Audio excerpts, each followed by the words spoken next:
എബിൻ എബിൻ എന്തു പറ്റി? എടാ എന്തു പറ്റിയെന്ന്? കോളേജിൽ നിന്ന് ഞാൻ ഡിസ്മിസ് ആവാൻ കാരണമായ പയ്യനെ ഓർമ്മയുണ്ടോ ചെറുക്കി? നവീൻ മാത്യൂസോ? അവനെ ഞാനൊന്ന് കണ്ടു. അവൻ തൊട്ടപ്പുറത്തെ ബിൽഡിങ്ങിലാണ് താമസിക്കുന്നത്. അവൻ എന്തെങ്കിലും ഇഷ്യൂ ഉണ്ടാക്കിയോ? എബിൻ, നിന്റെ അപ്പം ബിസിനസ് പൊട്ടി നാട് വിട്ടെന്ന് കേട്ടു. അപ്പം പോയാലെന്താ? നിന്റെ അമ്മ അവിടെ ഇല്ലേ? താല്പര്യം ഉണ്ടാവൂടാ നിന്റെ അമ്മയ്ക്ക് ഞങ്ങളുമായിട്ടൊരു ബിസിനസ് ചെയ്യാൻ?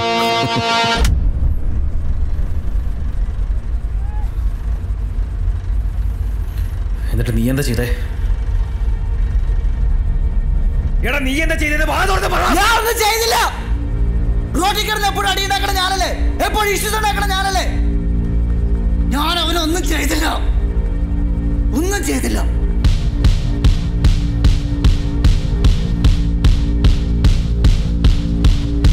വാ,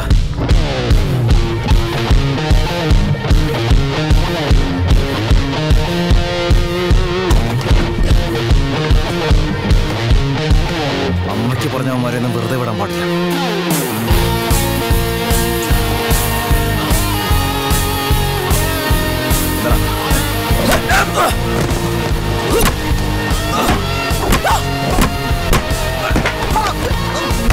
അമ്മയ്ക്ക് പറയാം.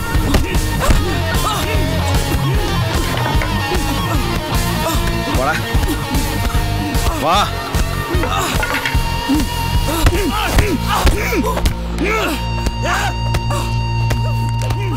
ഹലോ ഫിലിപ്പങ്ങളെ, താമസിക്കാൻ പുതിയൊരു ഫ്ലാറ്റ് കിട്ടോ? നിങ്ങളുടെ ഫ്ലാറ്റിന് എന്താ പറ്റി? അല്ല, ഈ ഫ്ലാറ്റിൽ ഇനി താമസിക്കാൻ പറ്റും തോന്നല്ലോ. എന്താ പ്രശ്നം? പ്രശ്നമൊന്നുമില്ല. ഈ ഫ്ലാറ്റിലെ ഭയങ്കര ചോർച്ച. ഇവൻ ഇനി എന്താ ചെയ്യണ്ടെന്ന് എനിക്കറിയില്ല. ദേ, ഒരു ചേട്ടൻ ഇരിക്കുന്നു, ക്രിക്കറ്റ് ബാറ്റ് എടുത്ത് കയ്യിൽ കൊടുത്തിരിക്കുക. നീ ആരടാ? ഗുണ്ടാ തലവനോ? ആ ഇടി കിട്ടിയ പയ്യന്റെ ദേഹം ഒന്ന് കാണണം. മാവ് കുഴച്ച മാതിരി ഇരിക്കുക, ഒരു ഇഞ്ച് ബാക്കി വെച്ചിട്ടില്ല. ഞാൻ അവന്റെ പേരൻസിന്റെ കാല് പിടിച്ച് പറഞ്ഞോണ്ടാ അവര് കേസിനൊന്നും പോവാഞ്ഞ്. അതുകൊണ്ടൊന്നും അല്ല, അവനെന്ത് തോന്നിയാസാ പറഞ്ഞെന്ന് അവർക്ക് കൃത്യമായിട്ട് അറിയാം. അവനെ വീട്ടിൽ പോലും കേട്ടാറില്ല അവര്. നീ മിണ്ടരുത്. ഫിലിപ്പ് ചൈനവനെയൊക്കെ ഒന്ന് ഉപദേശിച്ചൂടെ? അത് പിന്നെ അവൻ പറഞ്ഞത് തോന്നിയാസമാണെങ്കിലും നീ ക്രിക്കറ്റ് ബാറ്റ് വെച്ച് അടിക്കണ്ടായിരുന്നു, വല്ല പ്ലാസ്റ്റിക് ബാറ്റോ മറ്റോ മതിയായിരുന്നു.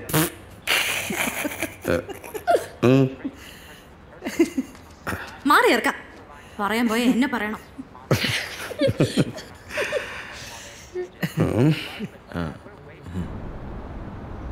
മുരളി മേനോനായിട്ട് സംസാരിച്ചോ? നാളെ കോടതി കാണാന്ന് പറഞ്ഞു. അയാൾ പറഞ്ഞ എൻ്റെ പകുതി പൈസയല്ലേ റെഡിയാക്കാൻ പറ്റുള്ളൂ.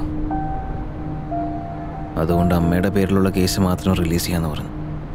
പപ്പ ചെറി, നീ പപ്പയെ വിളിക്കാറുണ്ടോ? ഇടയ്ക്കൊക്കെ. ഹൗസ് ഹി ഇപ്പോൾ പഴയ പോലെയൊക്കെ സംസാരിക്കാറുണ്ടോ? I was never a good son Cherry. ഞാൻ പപ്പയെ കുറേ വേദനിപ്പിച്ചിട്ടുണ്ടല്ലേ?